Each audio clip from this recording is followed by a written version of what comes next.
Because you're being lived. You're being lived. You're not living this life. You are being lived. You are being lived by the divine. You believing that you're an individual, that's the way that the dream works. And there's nothing wrong with the dream or the way that it works.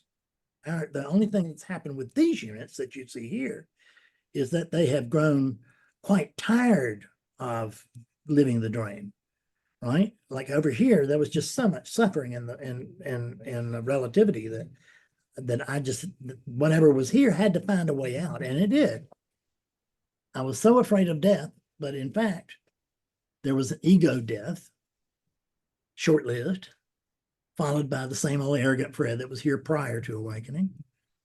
But he's been modified since then, not by himself, because there's no one here to do it. What the thing to recognize is, like, and this is true, you can check this out. It's true in many scientific circles. Not everyone agrees with anything, I don't think.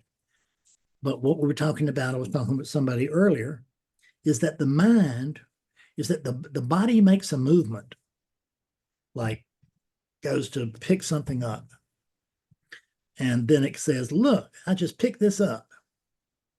And, but really what happened is the body went over and picked this up, and then they can hook you up to an electrodes, and you can see the mind spark, which is it's sparking to come up with the reason why you picked this up.